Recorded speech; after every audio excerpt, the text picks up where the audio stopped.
We know a remote farm in Lincolnshire where Mrs. Buckley lives. Every July, peas grow there. Do you really mean that? Yeah, so in other words, I'd start half a second late. Don't you think you really want to say July over the snow? Isn't that the fun of it? If you can make it almost when that shot disappears, it'll make much... I think it's so nice that you see a snow-covered field and say every July peas grow there. We know a remote farm in Lincolnshire where Mrs. Buckley lives. Every July, peas grow there. We aren't even in the fields, you see. Yeah, we aren't. We're talking about them growing, and she's picked them. Yeah. What? In July. I don't understand you, then. What must be over for July? When we get out of that snowy field. When I was out, we were onto a can of peas, a big dish of peas when I said in July. Oh, I'm sorry. Yes, always. In July. I'm always past that. You are? Yes. Well, that's about where I say in July. Could you emphasize a bit in July? Why? That doesn't make any sense. Sorry. There's no known way of saying an English sentence in which you begin a sentence with in and emphasize it. Get me a jury and show me how you can say in July, and I'll go down on you. 9 billion names of pod. From Atlanta, just outside the blast radius of the bomb cyclone, it's the 9 Billion Names of Pod with Dan Bauman and Michael Reed. I'm Dan Bauman. I'm Dr. Bizarramore. So let's talk about some stuff. I can't. I'm working on being the stablest of genius. The most stablest genius. Mostest stablest gene. I'm of the gene eye, and we are stable. Hey, it's a new year, and we're just getting rolling so far. How was your New Year's? It was pretty good. We did. I was talking to the audience, not you. Oh yeah. Well, but since they can't answer, go ahead and tell me. Yeah, it was fine. It was fine. We did. It was pretty low key. We didn't do too much. Really, if it was low key, you would think it'd be absolutely insane. Wrong, low key. Oh, okay. But yeah, we're starting a new year and gonna ramp up slow with just some stuff we've been checking out and some stuff coming up. Some inane banter. Banter. What we do. Yeah. That's our bread and butter. Podcast fodder. The biggest thing, and I told you off the air, we started watching a show on NBC called The Good Place. Okay. And Is it a sequel to The Bad Place? No, but The Bad Place is part of it. Okay. I don't want to give anything away other than I'll give you the first couple of minutes of the show. Well, just give me the general gist. What's the concept behind the show? Kristen Bell dies and goes to the good place. That's the show. The good place is heaven? Not exactly. It's the good place. Okay. That's all it is. There is a bad place, but this is the good place. Okay. And the premise of the show is all the best people on earth go up to the good place, and so the population is about what, 45 people? In this particular neighborhood, there's about 80 or 100 people or something like that. Okay. It's broken up in neighborhoods, and Ted Danson is the architect of the neighborhood, so he's in charge of the whole thing. So I'm guessing that this setup allows for a lot of interesting guest stars. Well, no, it doesn't. It's a pretty stable cast. No, it does. They're just not using them. Well, because if it's a neighborhood, who knows? Like, oh look, there's so and so from. I'll tell you what the premise, the next step of the premise is. He brings her in, and they all get paired up with their soulmates, and he explains, you're here because of your philanthropy work, and you did this with all the, and you're paired up with this ethics professor who helped thousands of people do this, blah, blah, blah. And she meets her soulmate, and they go to their little house, and she says, I'm not that Eleanor. I'm not supposed to be here. Go. The writing on this show is brilliant. Who's the showrunner? It's Michael Gore, the guy who does Brooklyn Nine-Nine. Michael Schur, and so not a deep pedigree, but a funny pedigree. Right. So the first season was only 13 episodes. They're all up streaming on Netflix. I'm telling you, you will fall in love immediately. And it's in the half-hour sitcom. It is. But I'm telling you. Okay. All right. I'm with you. This is so in your wheelhouse writing wise. Okay, I'm not saying that the half-hour sitcom is dead in America. It's just on life support. Right.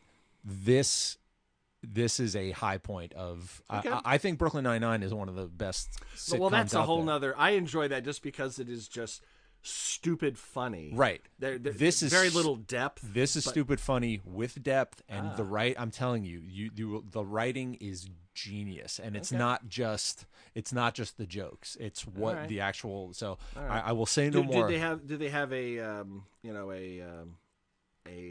is it kind of like a British anthology in the sense that they have different writers on different episodes, or is it a I don't know. I think it's pretty solid. I think it's because you can tell that it was arced, like the story was arced, because there's definitely a beginning and. In these days, you've got to arc at least 3 seasons just to get the green light to go to pilot, right? Let alone get a series order, right? And we're in the middle of the second season now. Second season is about, I don't know, a third of the way through. They're at the mid-season, and it's written even better than the first season. Okay, so I sometimes highly that's the case. You either get a show that kind of finds its legs, sees how the reaction and tools itself and finds itself in the first season, and it's better in the second, or they shoot their wad in the first and they're lost in the second. They have it. They know everything. They know everything they're doing. They have a complete and total plan, and it's so hard to explain without messing it up. Well, don't. You've said enough. Yeah. And as long as the writing is, as you alluded to, motherfucking tizite. Which is one of my favorite things about The Good Place, and this isn't a spoiler. I'll just give you one of my favorite parts of it. Yeah. You can't curse in The Good Place. You can't. So like you're physically unable to. So there are lines like in the show that she talks normally and she'll be like, mother forking shirt balls, and it's such a brilliant way to get around it because she talks like a normal person would. You can't curse.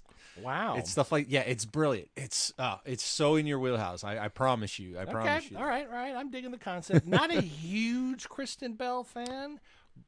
Irrelevant. But just that I haven't seen her in anything that I didn't like. Yeah. It's just that everyone sings her praises so freaking highly, and then I see her in stuff, and I'm like, yeah, she's okay.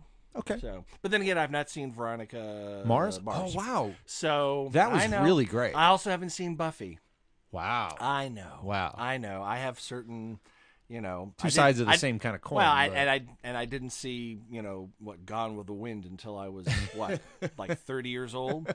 So yes, there are definite blind spots. Yeah, all of us. But when you go to tackle something like Buffy, it's like, oh man, that was like 9 seasons. I know. You're like, God, this will either take over my life or whatever. Not to mention a companion series, Angel, going on at the same time from season 3 on. Thank God I never got into Bones, because apparently that lasted, 900 seasons? Yes.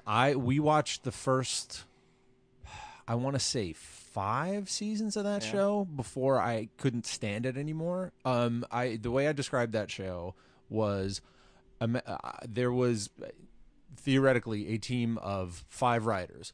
2 that were okay, or 3 that were okay, 1 that was brilliant, and 1 that was fucking awful, because every 5th episode was fucking awful. And I just couldn't deal with it anymore. And it was like, there are so few shows that can perpetuate for that long. Be good. Be any good. Yeah. After a while, it's just like, just let it go. I'll say, Brooklyn Nine-Nine is kept holding it up, man. But it's just like, what's the craziest shit we can do? All right, what about this? All right, let's roll with that and see. It's just, the funny keeps it alive. It's so goddamn clever. They just hit, I believe, their first syndication package of 100 episodes. Yeah, it's going to be on TBS. I think it got picked up already. It's just that good. Yeah, so it's we'll see. It's not exactly super highly rated on Fox. It's not one of their higher rated series. But thank you, Fox. You're still keeping it going. And again, there are very few broadcast shows getting that many ratings. And it made it to the syndication package, which as soon as you hit 100 episodes, it's like 88 now. It's not even 100 anymore. They knocked it down. They knock it down? Yeah, to they knocked it down. So I think 88 is syndication. But they're gonna go 100 episodes. But once you get, I think they've made it to 100. Yeah, it's probably. It's just that they'll go, all right, we'll syndicate at 88. The financial incentives to keep the series going once you hit syndication, it's just like making money on the back end. And again, that's probably even less than it used to be in the old days anyway, with so many outlets. Because I mean, now it's probably even more so like going to Netflix or going to Hulu. You know, not the syndication money is probably not quite exactly the same as it used to be either. Right. Well, yeah, that's true. Well, or it's more because it's on TV, it's streaming. Maybe. You have a lot more, avenues. And let's face it, 20 years ago, how much money was being brought in from DVD box sets? Let me see. Nothing. Yeah, true. True. They're looking at their bottom line. Yeah, it may cost us like $30 million to do this next season, but dear God, we're going to make about $2.25 million back just in the first. And we'll just some shows. I mean, some networks they'll just run them to death. Yeah. You cannot turn on Freeform, the channel Freeform, without a Harry Potter movie being on. It's Harry Potter weekend every other weekend. And you know how I know that? Because I wanted to see if I had Freeform, because there's a new series coming out with Esther Pavitsky, Little Esther. She's been on. She's she's a comedian, right? Yeah. I know who she is. Yeah. She has a show called Alone Together. That's I've seen that. Okay, I've seen ads for that. It's like Entourage, but they're not famous. Yeah, it's interesting. It's a hetero life mate couple, a boy and a girl, not together, just best friends, doing dumb, weird stuff. Apparently, that could be good. And I adore her, so I will see anything that she's in. So, but getting back to writing, you know what returned recently? What? It's Negro non reflecti. Yes, I know. Yes. I don't know what the Spanish word is for mirror, but Black Mirror is back. Season 4. Yeah. 6 episodes. I have not touched a single one because I literally... Those are ones that you have to get psychologically prepared. That's why I haven't caught up on it, because I'm like that first one was like, ugh, and you're like, oh, that's not even anything. It's like, holy shit. Well, that one was more visceral, and it really stands out as, I don't know why they led with that one. Probably to soften you up, like, this is the kind of shit we're gonna do. Yeah, but it gets so much more brutal, but not in the same way. It's psychologically brutal. I mean, there is brutality all over it. That's the other thing. Everyone, I always get geared up to, like, I got to catch up on this. We can talk about it. I got to catch up on this. We can talk about it. And everyone's like, oh, yeah, it's so horribly depressing, and I can't stop watching it. It's like, I don't understand what that means. All right. It's like listening to Pink Floyd and Morrissey and the Smiths. It's like, oh, this is so depressing, and I love it. Yeah. And that is pretty much what Black Mirror is. So I will slowly dole the episodes out over the next couple of, probably when I do one, I'll be like, all right, and then I'll try to catch up so we can, when you get to the end of it, we can. Well, the great thing about it is we can almost talk about it at any point, because they're all self-contained. Okay. So we can, we could do one. We could do a Black Mirror podcast and do an episode on each episode. Okay. That might be, well, no, that. I'm sure there's someone doing that. I'm sure someone's doing that. We'll give an overview. I mean, I love Black Mirror, but I don't want to devote, 20, 25 episodes, I think, with the Force. Was it 6? Yeah, somewhere in the high teens. Okay. Episodes of Black Mirror, and it looks like they're going to do another one. Good. Because, people suck, and technology enables them to suck even harder. Yeah. So yeah, unfortunately, that's the whole thing. It's like, you know what? The technology is not the demon. No, it's the people and how they use the technology, or how it affects them. How I mean, back in the days, when you had some time to kill, maybe you might pick up a magazine to read, or when you're in the car as a passenger, look out, listen to some music. Nope, head in a phone now. Oh yeah, that is not something that you would have. We see it at at my place of business all the time, where people will be sitting like before the show, and everyone's just looking down at the phone. The Wi-Fi tanks because everybody's on their phone. Yep.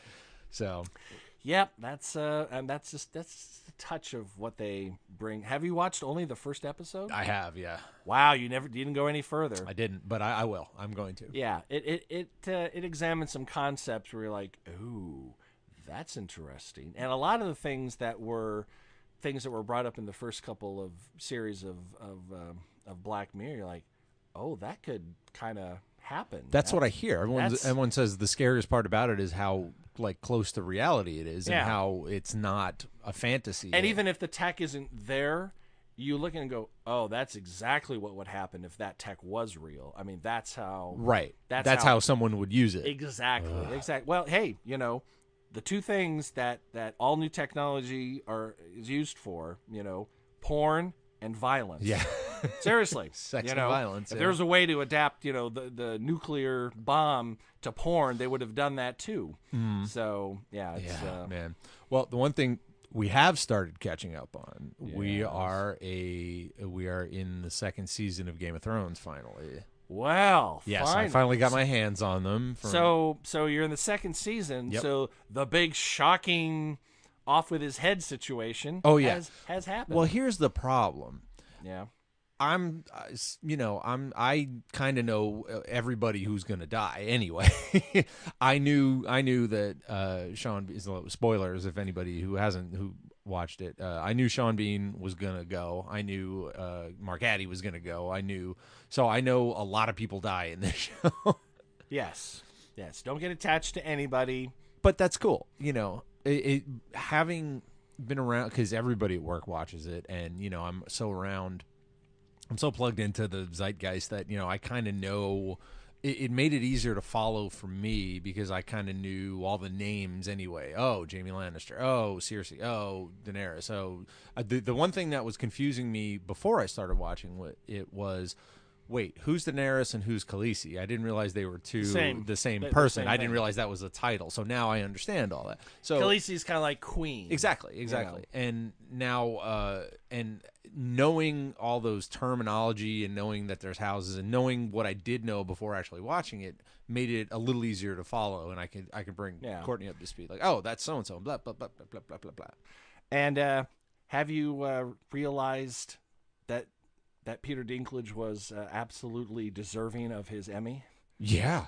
Well, I knew that to begin with. I mean, he was one of those guys that. Yeah, but I mean, to see it, Oh yeah. I mean, some actors are in shows that are, or in roles that are like, they're okay. They do okay in them, and sometimes they're stellar. And Dinklage is stellar. Yeah, and like I said, I was not at all surprised. I mean, having seen him in other things, and this is terrible to say, but he's just a great actor. You forget that he's a dwarf most of the time, just because he's just that good. Yeah, it's not a novelty.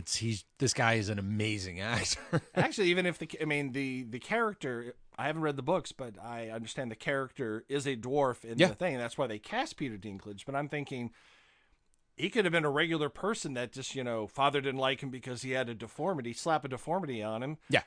Or just, has nothing to do. He is just, he's quality. Yeah. He's everybody is. I mean, I'm amazing. It's amazing. I'm trying to think. There's only one. Well, no, they're all, I was going to say Joffrey, but he's just such a dick. You don't like him But that's anyway. What's great about him. He's so good at it. He's so good at being, and of course, when Peter Dinklage slaps Joffrey. That was amazing. Yeah. And that's why there's a Facebook group I started called People for the Continued Slapping of Joffrey. And of course, after events in the thing take place, I decided, let's open it up. I want Tyrion to slap anybody. Anybody, yeah. I just need some more slapping. And of course, as soon as I did that, he has not slapped a single person in 3 seasons. And I'm like, but he's been through a lot. So, right. So, maybe that's not. Yeah. I mean, but like going back, saying, everybody is great. Like, I love Mark Addy as Robert, as King Robert. He's just one of those guys. It's like, he's good, and he was just so good as the loutish, obnoxious son of a bitch. Can you imagine the marital dynamic between him and Cersei? I'm just like, wow. That'd be like, I don't know, me getting married to like a nun or something. Ugh, it just... Not that happens. But, of course, with my taste in women, sure, I'll fall in love with a nun. She'll be like, oh, all right. And then that'll be my life. So yes. Well, once we get caught up, we'll do a Game of Thrones spectacular for the launch of the final season in 2019. Yeah, that's the other thing. And I think they've either wrapped filming, or they've done most of the principal photography for the last season. Now, it's only going to be 6 or 7 episodes, but based on what happened in the finale of the last season, not giving anything away, they're going to need a lot of post. A lot of post. Yeah. So maybe that's the delay, or maybe they're pulling a Sopranos and just making people just doing the pee-pee dance. I'm sure it's part of that. I don't know if you remember, they delayed Sopranos for, I think, like 18 months once or something like that, and people were dying. Yeah. And then when it came back, TV exploded.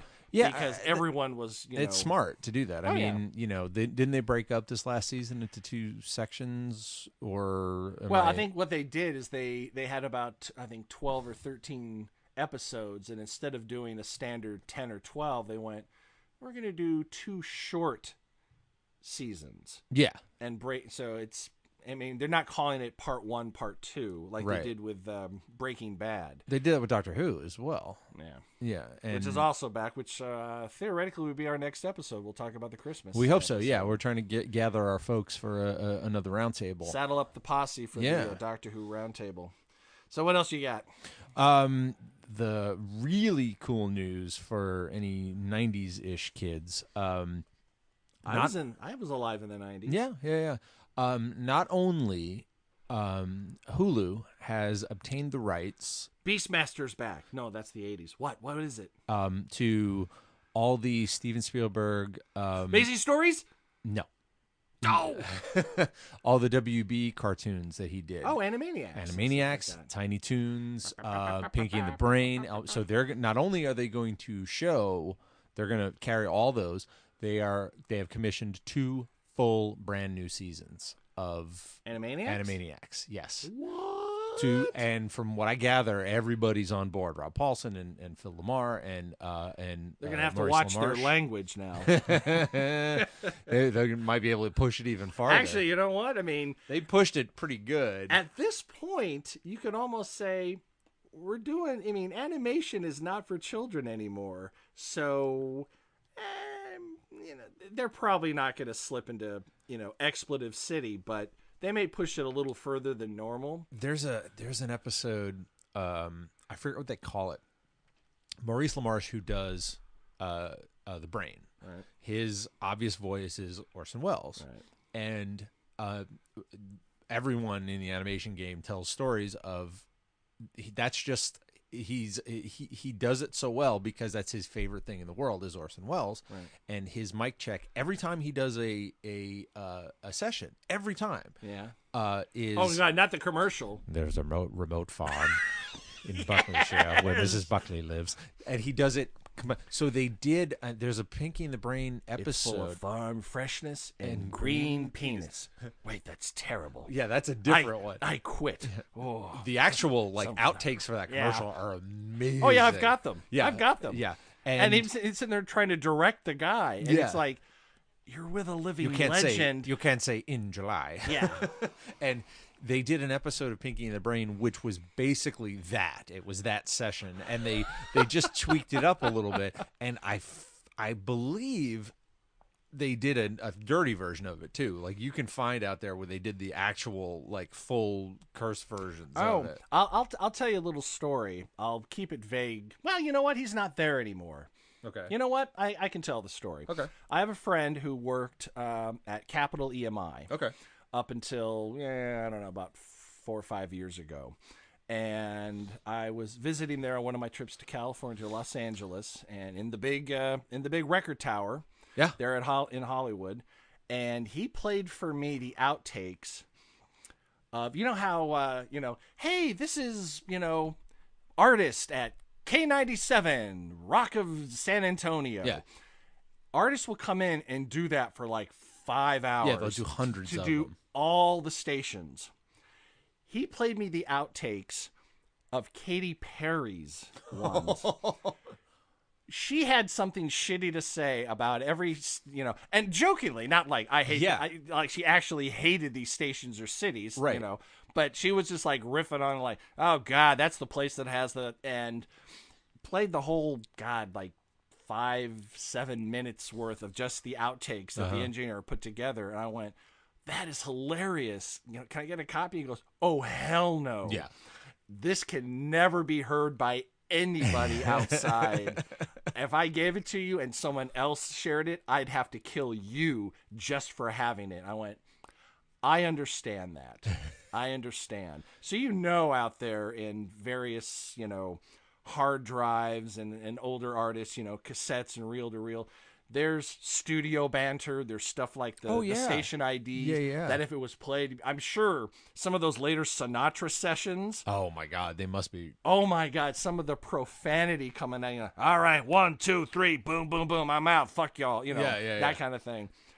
That would be wonderful. Kind of like the Casey Kasem. Exactly. When he was going absolutely the dead dog nuts. one. Exactly. Is Don on the phone? Yeah. Give me Don. Never meant for brag, and it accidentally leaked out. It didn't accidentally leaked out. Somebody leaked it. Well, let me rephrase that. It was not leaked by Casey Kasem or his organization. No. It was some. That's why you don't fuck with your studio people. Yeah. They'd be like, oh, sure, Mr. Kasem, no problem. I'm just downloading this to a flash drive. Oh, yeah. And go fuck yourself. Well, that was in the days of somebody grabbed that right, tape off of something. Well, with Kasem, yes, obviously no flash drive. But, you don't abuse the wait staff. They bring you your food. Yes. I mean, if you like your food with spit and other stuff don't- in it, by all means, talk crap to the wait staff. You don't piss off the sound man in a club. You don't piss. Trust me. I tell you, one of the last shows I was at was Trash Can Sinatra's at Eddie's Attic. Oh, okay. And they didn't use their house sound guy. They had a guy on and this guy was, because they were recording it on top of things. Okay. But he would tweak it. He'd go and sit in the audience, get it, and come back. And I could see him because I was back by the board because that's where I live. Well, and that's where the best sound is. Exactly. There's a reason they don't put the soundboard like behind the stage. Well, in bad places they do. Well, sometimes you have to because But when I worked at with the Beautiful South, we played the 930 Club in Washington D.C. and the old place. They've moved since the 90s, but it was a long, narrow room. So, like from the front of the stage to the front of the bar, I could probably spit and reach it. Oh, so it was wide. But it was, exactly. Ugh. And trying to find a place to do There sound in there. There isn't.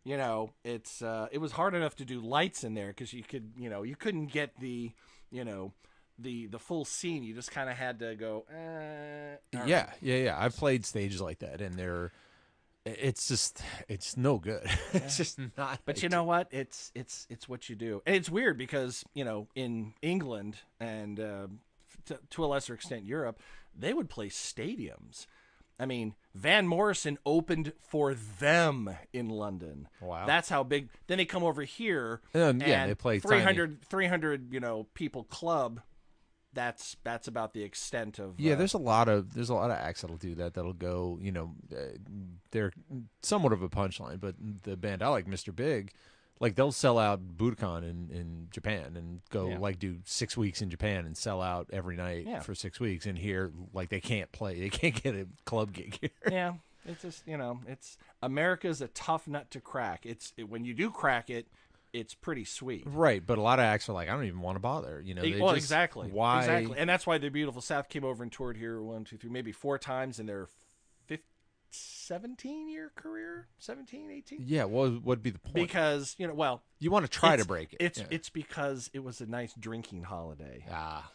But after Paul sobered up, I was like, you know what? I'd rather lose, $250,000 not touring in America and go somewhere else, and because basically it was a lot. I mean, they lost. Yeah, with 3 vocalists, 3-person horn section, all the hotels and stuff. It's not like Robin Hitchcock can do a tour with, 2 people and him and a guitar. Yeah. And make money very nicely. But if he played with a full band all the time, yeah, it just, you got to pay these people. Yeah. You got to put them up and you got to feed them. Like, I don't know how like Brian Setzer does it with the big band, 30-piece big band. Yeah, or but whatever. he puts together a good show and draws a decent. He would have to, crowd. though. I mean, just being in, having been in bands and been in small bands and big bands, it's like, I don't understand. You got to make big money just to pay everybody. Yeah. Just to pay, because there's not just, you get 10 musicians and 2-3 crew guys and sound guy. That's a lot of money that you got to just generate. Yeah. A lot of times, some of the smallish to middle-end bands will not tour with an opener, and it'll be a different opener in every town. Yeah. That's what the Beautiful South did, which led to my first time ever seeing them before I started working for them. Their opening act was a comedian because the venue was so fucking cheap. Wow. And the comedian actually made a joke like, you don't get paid for this gig? I got dinner. Yeah. He worked for food. Yeah. Yeah. And I felt bad for him. He was an okay comedian, but why would you put up a comedian in front of an alternative British and not Britpop? Beautiful South was not Britpop Because you can pay him $10 in fries. That's yeah, why. exactly. It's it's like having Neil Hamburger open for Tenacious D. I mean, they're both comedic in quotation marks. Yeah. At least Neil Hamburger was he was funny because he was so fucking awful. Yeah, there was just dreadful. From what I understand, Tenacious D in the last 3-4 years has been throwing a comedy music festival in, I believe, San Diego. El Festivo, I think it's called. And what's the name of this festival? It's El Festivo. Yeah, I believe it. That's exactly what it is. And okay. it's they have like real bands like the Foo Fighters because it's they know Dave Grohl real well. And they have Garfunkel and Oates, and they have just straight up comedians. And from what I gather, from what I understand, at least the first year, one how they're broken up into this tent and that stage and this tent. There was a tent that was only big enough for 2 people, and an audience member and Neil Hamburger. and that was sometimes he had an audience and sometimes he didn't. Right. If you don't know who Neil Hamburger is, it's a very obscure comedian out of LA. I don't really know. I've just seen bits and pieces of it. Just look it up. It's very weird. He's enjoyable because he is so atrocious. On purpose, 100%. Yeah. Oh, yeah. It's not like he's That's trying. the bit. Yeah, exactly. If he was really trying and just bombing hardcore, it would be just sad, and you just have to be like, I can't, this is a train wreck. I have to look away. Right, but if you're in on the bit, it's pretty great. It's just, exactly. But speaking of things not coming back for a while, from what I've read, 2019 is also when Rick and Morty is going to come back. Yeah, and they said as much. Off the bat. They told, because people were basically tackling him on the street and pummeling him about the head and torso. Where's season 3? Where's season 3? Yeah. And now he's like, okay, now I'm telling you in advance. I'm also telling you that I was a total asshole to female writers on the set of Community. Have you heard about that? No. Oh, yeah. Dan Harmon? He's Mia Coleman. It's childish, and this is not sexual. This is not the Me Too thing. Right. But he was apologizing for being dismissive, being an asshole, being brutal, just to the female writers, to at least a female writer in particular. And there's a back and forth on Twitter between the two of them, and she wasn't, she held her ground. It's like, yeah, you did this. I wish I could forget it, but it took me a while to regain my confidence in comedy again, because you eviscerated me for no good reason. And he copped to it, which, okay, you did it, so fuck you in the neck for that. Yeah. But you copped to it. You apologized. You didn't violate her body, so... It's not the same. It's not the same. Still not acceptable, but it's in the same festival. It's just a different tent. Yeah, there you go. I got you. It's in the tent where, okay, I'll watch Rick and Morty 4. All right, but if it comes out that you did anything you else. did, well, he's. But you know what? Sometimes violating someone, emotionally and mentally is almost as bad as physical. It's almost worse. It depends on the person. Some people can just, shake it off, and other people, it's like... No, it's almost worse. That's psychological torture. Yeah. And the thing is, Dan Harmon's a fucked up dude. He's an alcoholic, and he's, manic depressive. And he's have you watched Rick and Morty? I mean, that comes out of... I mean, he doesn't write every single episode, I don't believe, but... Not completely. He's got his... EP. He's got his... It's him and Justin Roiland. Right, they're the showrunners for the series. It's like, do you want to piss on his corpse? Get out of my head! Like, it's hilarious being like, good God, who would think of these? That kind of thing? Yeah, it was an interview with I believe his name was Ryan Reedley that I read, and Reedley. Yeah, he's one of the writers, and I think he does some of the voices. But he said, don't look for it anytime soon, because I don't know if anybody's working on season 4 yet, because I'm not, and I don't think anybody is. And okay, I mean, I get the whole wanting, the whole Faulty Towers-esque go in and like craft a thing for a very long time. But if it's just, and I also understand not just cranking out garbage too. Right. Well, we've always said I'd rather wait 2 years for perfection than come back and be like, oh. But don't do it out of laziness. Garbage. Yeah, don't just. Yeah. Don't we're going to leave alone that for a while and go do. We're something. still waiting for that Community movie. I don't think it's ever going to happen. No. We were very lucky to get that last season of Community where Donald Glover didn't come back. Yeah. Well, he left in the last real season and didn't come back on the Hulu, or it wasn't even Hulu. It was like Yahoo. Yes, I believe it was. And Yahoo. they tagged it. They put it back on either Netflix or Hulu, whoever has been running. Because I went back a while ago and watched the whole series, the whole thing again from the top, and they put all the extra episodes on, and there was only 8 of them. Yeah, they didn't do, and they were okay. Yeah. They went back to the well with the paintball thing again, kinda, and they kind of flipped it, and it was fine. Chevy Chase was gone by that point. Most of them were gone. Yeah, that was a spent force as far as I'm concerned. Yeah. They brought in a lot of other people, including Mike Ehrmantraut from Breaking Bad. So yep, and and Keith David, and they did their best. They tried it, and like I said, it was still, for what it was, I still liked Community. I love Community, but I mean, it was, diminishing returns at the last gasps. Speaking of Donald Glover, yes. Two little bits of information, perhaps you have or have not heard. Mm-hmm. Apparently, there's a rumor that the Falcon is going to look a little different in the Han Solo standalone film. Okay. Which makes me think, remember the line from A New Hope? Made a lot of special modifications myself. Maybe we're going to see pre-modification Falcon. I still want the opening shot to be the Falcon landing, the deck coming down, and Lando walking off of it. I still want to see him win that ship from Lando. I don't want him to. Oh, it's got to be in there. It has to be. Why else wouldn't you do it? Yeah. But also in Donald Glover news, Atlanta's coming back. Yep. But it's called Atlanta Robin Season. ROBBIN'. Okay. According to Donald Glover, in the month running up to Christmas and New Year's, apparently in parts of Atlanta, unbeknownst to me, never heard of this before, there's a lot of crime because people are trying to get items or money for Christmas gifts. Okay. And apparently this season takes place during that month. Interesting. Running up to Christmas. Interesting. So, okay. Yep.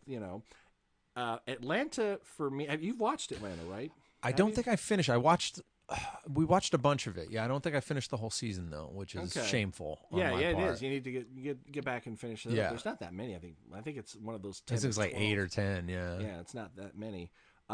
It's one of those shows like I call the slice of life genre. Yeah. In that Louis, slice of life. Maybe it's funny, maybe it's not. Not so much funny now. Well, yeah. But, Baskets. I have not watched Baskets yet. Baskets is Zach Galifianakis. Yeah. But it's absurd slice of life, and some of it's funny, some of it's sad. Vasquez is not a very likable character. He's kind of a dick. Well, and that's kind of the point. Right. Yeah. But it's and Better Things with Pamela Adlon, which I've wanted to watch that. Yeah. it's very, very good. But people who are expecting, setup, punchline, laugh, it does not exist. Right. There's some zingers here and there, but it is slice of life. It's just interesting stories told well. There's a lot of poignant moments. There's some surreal moments. That's a whole new genre of television that I'm not going to say was invented by the series Louie, but that's what brought it to the forefront. It was successful and allowed other TV shows to go that direction. to go like, oh, I've been wanting to do something like this forever, and look, it's popular. Look, we're doing. We a show finally like can do it. Yeah. And I love that genre. I fucking love that genre. I mean, of course, I love climax, conflict resolution, films, but some stuff that's like, hey, here's some stuff that happens. Here's a journey. Maybe it's in the middle of the journey. It's not the beginning and end of the journey. Right. Maybe it's the beginning and it doesn't end, or maybe it's the middle part, or maybe it's just the last 10 steps of the journey. You don't have to get everything spoon-fed to you in a nice little, bowl of resolution. Yeah, tied up in a bow. It doesn't have to be. I call that slice of life because literally it's life. You take a slice out of it, and we're going to tell and that that's story. what life is. I Exactly. mean, it's not there. There's only one ending.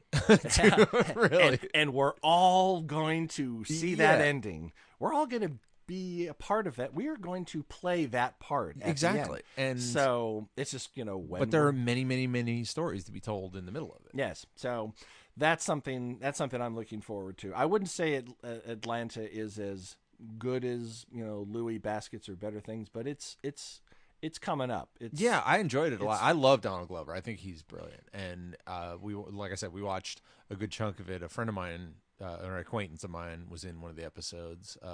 In one of the early ones, it was when he was in prison, when he was in jail or like waiting before he got bailed out, and there was a bunch of guys, and there was like a transsexual in there. That's a guy I happen to be friends with. All right. I did a couple shows with. I was like, I think that's Jason. Is he trans or was he just playing? No, trans? he was just playing trans. Okay. Yeah. He's like 9 feet tall. He's a really sweet kid, and I was like, hey, I think that's Jason. Why could they hire a trans actor? Right. Oh, well. Now, have you watched the series or even heard of the series Santa Clarita Diet? I have not watched it. I know what it is, though. I am about 2 episodes away from finishing season 1. Okay. I believe it's coming back. I'm torn. Okay. It stars Timothy Olyphant and Drew Barrymore. Yeah. Drew Barrymore cannot act. Okay. I mean, she can say lines competently to where I don't cringe every time she opens her mouth. Okay. But she just she acts about as well as I could. Gotcha. And I'm not good. Right. Not that I've ever really tried, but she acts about as good as I think I could act. Okay. Which is to say, not that good. Just flat delivery, just... yeah. And Timothy Olyphant is a genius actor. Yeah. And I think he took this project, or maybe he developed, because I think he's a showrunner as well. He's he's on the other side of the camera, at least in the showrunner capacity. I have to. What's his other show? Is he Justified? Is that his show? Okay. He's Justified. What was the other thing he was in? It was Deadwood. Okay. Yeah, he was in, and that's where I first noticed him, and that's why I watched Justified. I went, oh shit, Timothy Olyphant's in this new show called Justified. I'll check it out. Turns out to be absolutely brilliant. Okay. Absolutely brilliant. Great show. Walter Goggins is the main foil in most of the seasons. He's in them all, but he's not the main foil in all of them. He's excellent. Santa Clarita Diet. Timothy Olyphant is doing comedy because it's a comedic show. Yeah. And it's like kind of a zombie thing, right? Yeah. Well, basically, a woman suddenly gets weird sick, vomits, like coats an entire room, and now she's needs to eat human flesh. Huh. doesn't explain how she got it, and they adjust to her needing to eat human flesh really quickly. Got it. The existential shock and horror and denial, the 7 stages, it's to like 1.5 stages. Really? Okay. Well, let's go kill somebody because you need to eat. Obviously it's a comedy. We're not doing an in-depth, dissertation on the human condition and what it takes to adapt and survive. But it's just like, wow, you guys really adjusted to her being dead yet alive and needing to eat humans. That was really quick. Okay, And Timothy Olyphant doing comedy the way it's done there,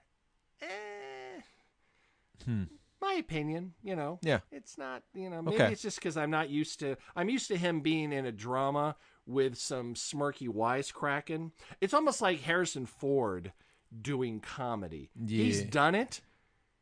It Not much. works. Well, was it Sabrina? Had some comedic aspects.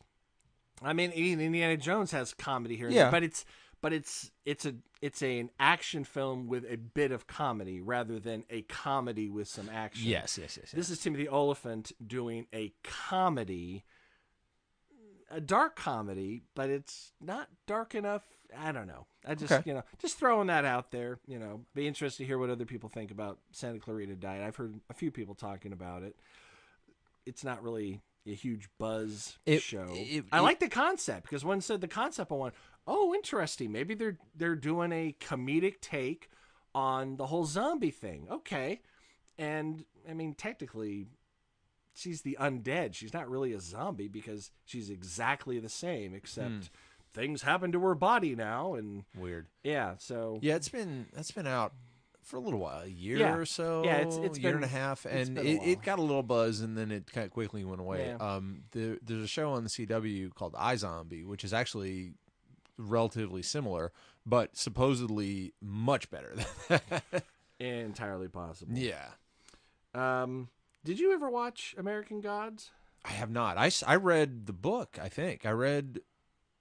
know I started the book. But I don't think I can't remember if I finished it or not. Brian Fuller has exited the series. Well, he's Brian Fuller. And with him went Gillian Anderson. Oh, really? Yeah. So Well, that makes sense. God of Media. Well, yeah, they have a bit of a history. just a little bit. She owes her basic, career, at least in America, Right. to Brian, or at least their careers are tied together. And that means that her brilliant Bowie and all the other, incarnations of the God of Media that she plays goes with her. Now, the plus side, or at least the upside to that, is it's the God of Media who always changes their look. Could be anything, yeah. Anybody. You could recast that, and it's plausible. Yeah. The other person who was rumored to go, Kristen Chenoweth. Okay. As Easter, and she was a huge plot point at the end of series 1. I wonder why she would go. I don't know. And why she would go with him. I don't know if it's related to Brian Fuller exiting. It's just that it was in the same story. Okay. That, and once you lose those two, Is it tough to to carry on, you think? they can make it work. Yeah. They can make it work. It's She's- it's just unfortunate, and it's a very tough, dense show for people. This is not casual viewing. Right, and it's intense, right? It's very... Yeah, I'd say. See, that would be my... Just knowing what I know about Kristen Chenoweth, that would be my reason for her leaving, is that I know she's, like, very religious, and Yeah, she... this is not Pushing Daisies. Right. No. And she doesn't mind getting a little risque now and again. But but if it's something like way over the top, I can. It's entirely possible that they gave her the first couple scripts for season 2. She read it and went, "Oh hell no, I can't do this." Right, kind of like what Brain in the Beautiful South did. She got the demos for the new album and went, "Oh hell no, I am not singing that song," and she left. So, wow. Okay. And artistic integrity. I'm like, hey, Personal choice is really what it is. I think it was a bad casting choice in the sense that did you not tell her where this was going? Yeah. Did you not say, please read the book so you know, we may not hew exactly to the book, but this is generally where we're going. And if you've got a problem, we need to know now. Yeah. So, don't know. We'll see. It's possible that we're not going to get American Gods until 2019, which would have been, 2 years since the season 1? At a certain point, it gets just too long in between seasons. Yeah, people are going to forget. And American Gods was not a Sopranos, Breaking Bad, absolute. Well, again, another smash real hit. Short season, right? I think 6 or 8? I think 8. Yeah. I think 8. And again, but I mean, keep in mind anything under 13 is still a standard. 1 to 13 episodes is standard for the online, or the British stuff. So, right. But I see what you mean though. Like, is it, is it too long a break in between? Is it, I mean, like we're always saying, the BBC does that all the time, but American audiences, they're getting more accustomed to it with things like Breaking Bad and right. Game of Thrones and well, all also that. keep in mind, TV is not just made for Americans. Right, but I mean, it's originating here. It's a Stars thing, right? Or it's it is on Stars. I don't know if it's an American production or if it's a. That makes sense, actually. Of course, it's American God, so you would think it'd be done here. But you know what? But it's Neil Gaiman. But Neil Gaiman is So we'll see. We'll see what happens. Another side note relating to Gillian Anderson, she's apparently done with X-Files. Now, really? X-Files just came back a couple days ago for another season. Like, we're not going to do any more. We'll do a couple. And apparently, they did like 6 or 8 last time. They did 6 last year. And I think they're doing 6, and let's get the truth wrapped up. We kind of know where it's going with alien DNA and stuff like that. I tried watching the new ones, and there was a good episode with Camille Nanjiani and Rhys Darby, yes, episode. Absolutely. That was the same one, I believe. And I was just like, but at this point, I just don't care. Get the anymore. Conspiracy, wrap it up. I told you, I gave up like back in the day because it never made any sense, and then the movies made it more convoluted, and it's like, what is it? They keep teasing this, this conspiracy with the aliens and the resolution. They're focusing in on it slowly. They need to just wrap that shit up. Yeah. I mean, I don't know what the new season's going to do, whether they're going to get it to that point, but my guess is that saying that she's not coming back means they did not wrap it up, and they want to do more episodes, but she doesn't want to come back. She left in the original series, too. I mean, she went away for a while, I think, to have a baby, but I mean, she left for a while. Duchovny left for a while. Yeah. And was it Robert Patrick was on it for Robert a while? Patrick with Annabeth Gish? Annabeth Gish, that's exactly who it was. Yeah. And... again, another show went on too long. Vance and Coy did not Galactica 1980. Yeah, exactly. Just it was not the same. No. So I mean, God bless you, Chris Carter, but we've had enough. Wrap up the conspiracy, bring it to its final conclusion. Yeah, figure something out and put a bow on it. Yeah, Yeah. And because I mean, the first this last season, it started with like, hey, there are real, spoilers. Hey, there are really aliens. They watch the thing crash and they get the body and it's like, there it is. It's real. And right. And I thought, great. They're going right to the conspiracy. They're going to hammer this out. And then within another episode, they were off on little X-File excursion shit. Yeah. And I'm like, I get that was the formula of the show, and I enjoyed it. The Monster of the Week thing and the arc. That was great. But you're not on network TV you only got 6 episodes with a full season. You're doing the short season because the company said, "Yeah, I'll do some more X-Files, but a full season, no. We'll do." And I'm like, "Great, get rid of all the Freak of the Week shit and dial it right into the conspiracy."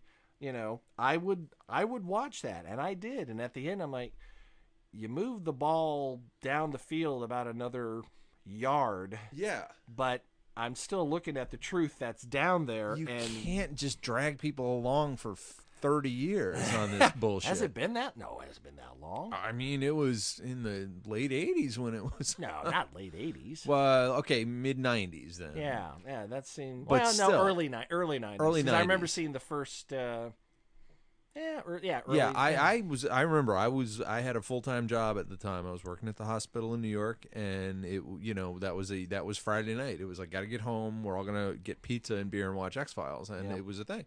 But again, it's a really long time to not have a resolution.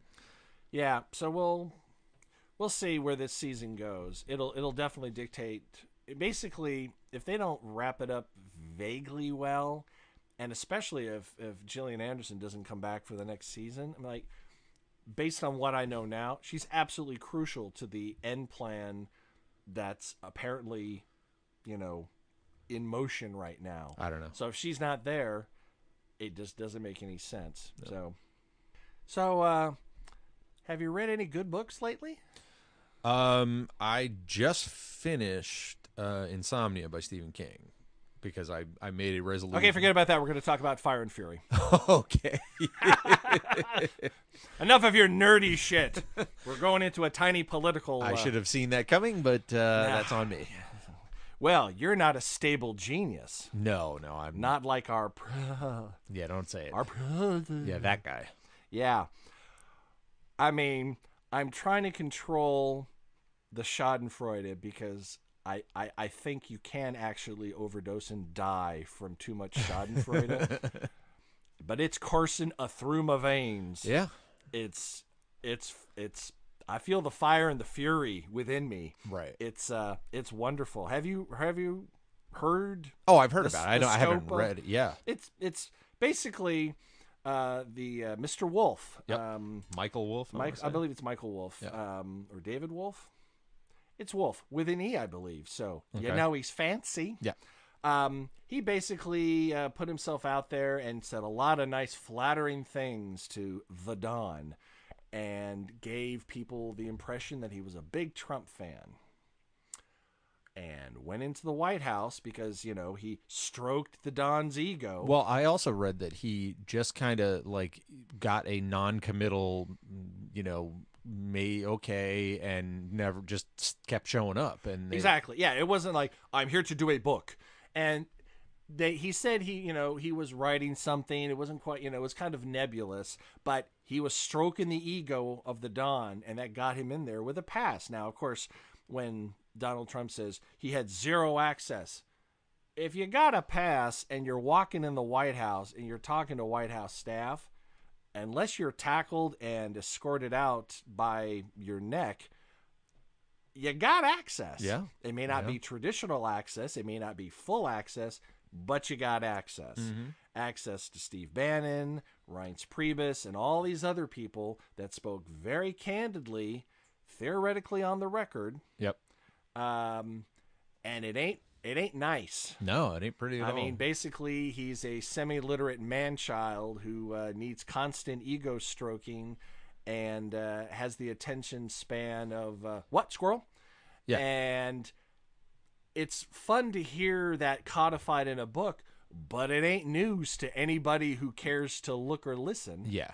I mean, I've got eyes. We already know it, and they deny it. So of course. Yeah. And, I just hope Democrats don't overplay their hand too much on this and just relax and let Mueller do most of the heavy lifting. Focus on the midterms. Midterms. Don't try to impeach him. No. Without the Mueller report. Don't overplay your hand. Don't do it. No. You can have some people in the caucus going, yeah, impeach him and introduce, but the Democratic Party as a whole cannot do that shit until Mueller's report comes out. Now, if it comes out and it's like, holy crap, then you go for it. Because basically, as I understand it, Mueller can't reach a conclusion and say, oh, yeah, he did these 9 illegal things and indict the president. I don't think that's possible legally, which is bullshit because no one's above the law. He refers these charges, this information to Congress, and they're the ones. Yeah. And if the Democrats are in control, it will definitely It'll go through. It'll get put up. Keep in mind, I can't remember what the threshold is. If it's a 2/3 situation, then, it'll be like Clinton. There was enough Republicans in the House to impeach him, but in the Senate, there wasn't enough, and he was impeached in the House but not the Senate, and therefore stayed in office. Yeah. So, just I think I'm going to get a copy of the book because I just can't not read it. A friend of mine was reading it. He said it's edited terribly, but It's probably a rush job. Yeah, they. Is it going to hurt my sensibilities? Just reading like, oh, this is so inartfully worded. Oh yeah. Or just like dumb mistakes and stuff. Yeah. Well, it was condemned this week, saying it should trying to send a cease and desist, which was wonderful. Yeah, and that Amazon is the greatest thing because Amazon put it out a couple days early. No, the publisher did. The publisher did. They released it right. Well, not because they're trying to get an end round around the cease and desist, which has no weight. No court would go for that. It's a public figure. You gave him access. There's no grounds. Right now. And libel to libel a public figure, it's a very tough, it's tough to meet that standard of proof in court. Mm-hmm. Apparently, he's got all this on tape and on the record. So, at some point, it would be really nice to hear these horrible things being said about Don Trump, little Donnie, by the people around him. And apparently, according to the book, there's not a single person in the White House that thinks he's even vaguely competent for the job. Yeah. And it's all babysitting to keep him from throwing a tantrum. Right. Again, not news to me. No. I mean, to anybody who pays any attention, it's just nice to see it put down and collected in a tome that can, be looked upon and read. And the audiobook. I wonder who's going to get the contract to do the audiobook. That could be interesting. I'll have to talk to my narrator friends and see if there's any, is anybody getting this? Can we get an ensemble and put it to, Oh, yeah. I'm Steve Bannon, I'm going to be recording Steve Bannon's voice tomorrow, so I've stayed up for 2 days straight, drank nonstop, and smoked. I stopped showering like a month ago. I'm ready. I have the aura of Bannon. Well, along the same lines, evidently David Letterman is going to have a new talk show. And guess who the first guest is? Barack Obama. Ooh. That's going to be interesting. Now, you know what? Part of me wants him to just no quarter, man. Slash and burn Trump like a motherfucker. But the other part of me goes, no. That's not our Barry. He'll be eloquent. And dignified. And he will say some stuff that needs to be said, but he'll say it in a presidential way. He's not going to be a dick. No. He'll point out facts and go, that's how and you know what? He's more presidential as an ex-president. As a civilian. Because he could actually go, all right, no consequences now. Fuck this guy. Yeah. But he ain't going to do that because that's... And, because he's got class. He's got style. Exactly. I want him back. I actually had to look this up. I thought, well, you can only serve 2 terms consecutively. Yeah, exactly. I went, it's 2 terms. It's 2 terms, period. They stopped that after Grover Cleveland, I believe. Roosevelt. Was it Roosevelt? Roosevelt. Because he did 4 terms. Right? 4 or 5. They went. Grover Cleveland did 3 non-consecutive. Okay. So he did 2 and then nothing, and then 1. Right. And then I think Roosevelt did 4. Now that's not to say that he couldn't run for VP, but why would you do a demotion just to be in the White House? Yeah. That's No, he's done his piece. I know. He's way more valuable just. As a civilian without any rules. He's working towards the results of the midterm to affect redistricting, which is coming up. Yeah. And with this Democratic wave that appears to be, the revulsion to Trump is so, staggering across the nation. I think the Democrats are finally going to say, you know what? Remember we always talk about a 50-state strategy? Maybe we should actually do it this time and put money into states like Texas and Mississippi. Yeah. Maybe we might not win, but we'll close the margin. All they need to do is get all the people who didn't vote. That's thing. That's what happened in Alabama with Roy Moore. Yeah. People that usually sat out, they canvassed, they worked the cities. to be honest, it was African American females that put Doug Jones over the top. Good. Let's, obviously that's a working Please help. strategy. We need you. Yeah, exactly. One of the comedy shows was like, oh, black women got to save the day again. I'm like, yes, thank you for doing that. Could you save some more days? Yeah. Let's do that in November. We fucked it up again. Sorry. Help us. Now, the one up and coming Democrat that apparently is going to be. It's going to be a long shot to get her to win. Okay. But apparently in the state of Georgia, running for governor is... Medication time. Medication time. We ran out of time. I will tell you next week. The 9 Billion Names of Pod was conceived, written, and performed by Michael Reed and Dan Bauman, with Abdul Beni Hassan as the sound of splintering wood. Research, transportation, and exasperated looks by Courtney Lohner. Technical assistance by Cubase, Pro Tools, Skynet, QLab, Deep Thought, Big Brother, and Eddie, your shipboard computer. Financial consideration provided by the Wayne Foundation, Stark Industries, the Piranha Brothers, and LexCorp. Legal counsel by the offices of Howard and Fine. I gotta go watch the Gorilla Channel now. I'll be back. All right. Our intro music was written by Tim Akers. This podcast was sponsored by Deep Shag Records. This is a production of Audio Primate. Throw us a couple stars on iTunes, why don't you? Listen, watch on YouTube. Listen on SoundCloud. Stream us on Stitcher. Like us on Facebook. Follow us on Twitter. Or email us, comlink@billionpod.com. Till this happens again, I'm Dan Bauman. I'm Michael Reed. Hello, Z.